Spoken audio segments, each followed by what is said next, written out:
নমস্কার বন্ধুরা, পতিত পাবন হরি চ্যানেলে আপনাদের স্বাগত। আজ শোনাবো সৈয়দ মুস্তফা সিরাজের লেখা সুন্দর একটি গল্প, অলৌকিক আধুলি রহস্য। চ্যানেলে নতুন হয়ে থাকলে অবশ্যই সাবস্ক্রাইব করবেন এবং ভিডিওটি ভালো লাগলে লাইক, কমেন্ট, শেয়ার করতে ভুলবেন না। অনুরোধ রইল ভিডিওটি পুরো দেখার জন্য। শুরু করছি আজকের ভিডিও। ইদানিং রোজ ভোরবেলা জগিং শুরু করেছে। আমাদের এই ছোট্ট শহরে অত সকালে রাস্তাঘাট একেবারে নিরিবিলি হয়ে থাকে। তাতেই শীতকাল। খেলার মাঠ পেরিয়ে নদীর ধার অবধি গিয়ে বাড়ি ফিরতে 1 কিলোমিটার দৌড় হয়ে যায়। গা ঘেমে ওঠে। আমার ভাগ্নে শ্রীমান ডন টের পেয়ে একদিন বলল, চোরটাকে ধরতে পেরেছিলেন মামা? চোর? কোথায় চোর? আকাশ থেকে পড়লুম। আমি তো জগিং করছিলাম। হতভাগা, চোর কোথায় দেখলি? ডন আকাশ থেকে পড়ল। জগিং? ও মামা, জগিং মানে কি? তুমি তো দৌড়চ্ছিলে। গম্ভীর হয়ে বললুম, জগিং মানে দৌড়, ব্যায়াম। এতে স্বাস্থ্য ভালো থাকে, খিদে বাড়ে, জাম্পেস রকমের ঘুম হয়। ডন খুশি হয়ে বলল, আমিও জগিং করবো মামা। বেশ তো, ভোর 6টায় ঘুম থেকে উঠিস? তোর তো 7টার আগে ঘুমই ভাঙে না। পরদিন অবশ্য ওকে বিছানা থেকে টেনেই ওঠাতে হলো। কিন্তু অতটুকু ছেলে খেলার মাঠ অব্দি গিয়ে ধুস বলে নেতিয়ে বসলো। আমি হাসতে হাসতে ধুকুর ধুকুর দৌড়ে নদীর ধারে রোজকার টার্গেট পোড়ো মন্দির চক্কর দিলুম। তারপর খেলার মাঠে এসে দেখি ডন ফের পুরোদমে শুরু করেছি। মনে মনে বললুম, ভালো, বাহাদুর ছেলে। তারপর টের পেলুম ব্যাপারটা। ডন আসলে পাড়ার সেই বদরাগী নেড়ি কুকুরটাকে উচিত শিক্ষা দিতে চলেছে। তার হাতে আধলা ইট। কুকুরটা লেজ গুটিয়ে ঝিলের ধারে রামধোপার গাধার পেটের তলা দিয়ে বেমালুম অদৃশ্য হয়ে গেল। এইতে বুঝি গাধাটা অপমানিত বোধ করে 4 ঠ্যাং তুলে লাফ দিল। তখন শ্রীমান বেগতির দেখে থমকে দাঁড়ালো। কাছে গিয়ে বললুম, খুব হয়েছে, তোমার দ্বারা জগিং হবে না, বাড়ি এসো। ডন ফিক করে হেসে বলল। তখন অমন বসে পড়লুম। কেন বলো তো মামা? দৌড়াতে পারছিলে না বলে। ডন বলল, যা, সেই জন্য নাকি? একটা আধুলি পড়েছিল যে ওখানে, সেই আধুলিটা দেখালো। চকচকে নতুন আধুলি। বললাম, কার? পড়ে উড়ে গেছে আর কি। ওটা দিয়ে যদি ফের ঘুড়ি কেনার মতলব করিস, গাঁটটা লাগাবো বলে দিচ্ছি। গাছে ঘুড়ি আটকাবে আর আমাকে গাছে চড়তে হবে? কখনো না। ডন মনমরা হয়ে বলল, তাহলে কি করব বলো না মামা? বরং কোনো ভিখিরিকে দান করে দিস, পুণ্যি হবে। বাড়ির কাছাকাছি এসে দেখলুম শীতের রোদে রাস্তায় মোড়ে সেই অন্ধ ভিখিরিটা বসে আছে। রোজই থাকে। ডনকে ইশারা করলে সে গম্ভীর মুখে আদুলিটা ভিখিরির মগে ঠকাস করে ফেলে দিয়ে এলো। বোঝা যাচ্ছিল আদুলিটা নিয়ে তার কোনো মতলব ছিল। সন্ধ্যায় 1 কাপ চা নিয়ে আরাম করে বসে একটা গোয়েন্দা গল্পের পাতায় চোখ রেখেছি। ডন এসে বলল, মামা, ও মামা, দেখো দেখো, সেই আদুলিটা না? ডনের হাতে একটা আদুলি ছিল। সেটা কুড়িয়ে পাওয়া আদুলিটার মতোই নতুন এবং চকচকে বটে। বললুম, সেই আদুলিটা? কি বলছিস? এটা তুই তো ঠকাস করে ভিখিরির মগে ফেললি সকালে। ডন চোখ বড় করে বলল, অবাক মামা, অবাক। পিসিমা একটা টাকা দিয়েছিল আমাকে, জানো তো। টাকাটা নিয়ে গেলুম হাবুবাবুর দোকানে খাতা কিনতে। এই দেখো খাতাটা। সে খাতাটা দেখালো। বিশ্বাস করে বললুম, আদুলিটা বুঝি হাবুবাবু দিলেন? ডন চাপা গলায় বলল, দিলেন তো। ও মামা, এটা সেই আদুলিটা? সত্যি বলছি, দেখো না ভালো করে। ঠিক সেইটে। কুড়িয়ে পেয়ে কতক্ষণ ধরে দেখেছিলুম না, সেই লাল ফুটকিটা পর্যন্ত। দেখতে পাচ্ছ?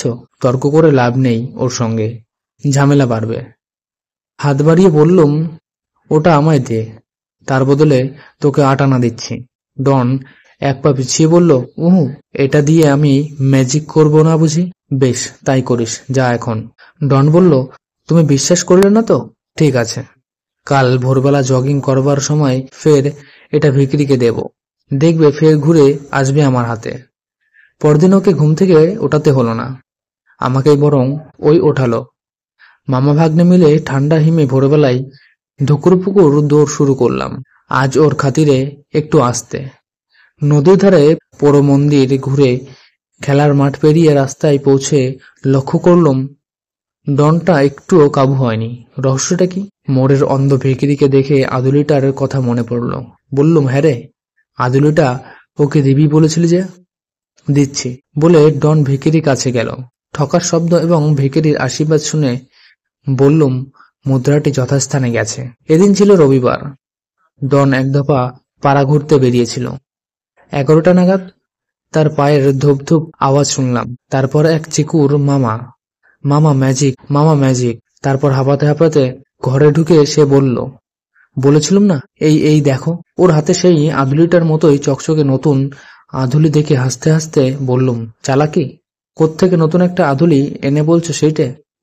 ডন কাঁদো কাঁদো মুখে বলল, তোমার দিব্যি মামা। মা পান কিনতে পাঠিয়েছিল, পানওয়ালা এটা দিল, সে আমার হাতে ওটা গুজে দিল। তুমি দেখে রাখো না, এই লাল ফুটকিটা দেখছো, ওইটা দেখেই চিনতে পারছি। ঠিক আছে, আমার কাছে থাক, এটা আমি নিজে পরীক্ষা করে দেখবো ক্ষণ। ডন ছৌ মেরে আদুলিটা তুলে নিয়ে ছিটকে সরে গেল। রাগী মুখ করে বলল, দিচ্ছি তোমায়। অত করে মার কাছে বকুনি খেয়ে এটা ফিরে পেলুম।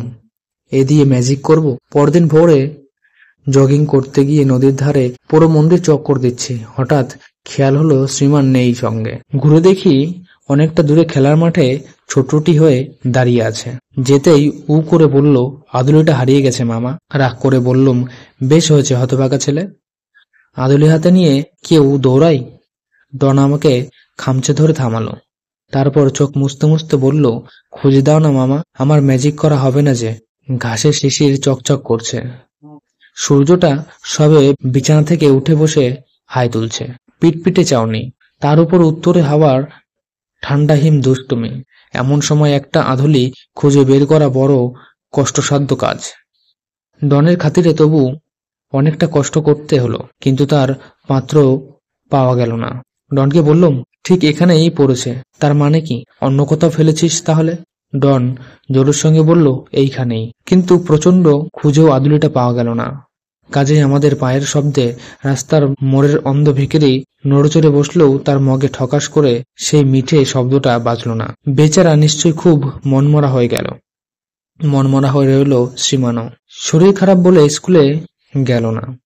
বিকেল নাগাদ ভাবলুম ছেলেটাকে চাঙ্গা করা উচিত। আমার ডাক শুনে ডন চোখ পিটপিট করতে করতে ঘরে ঢুকলো।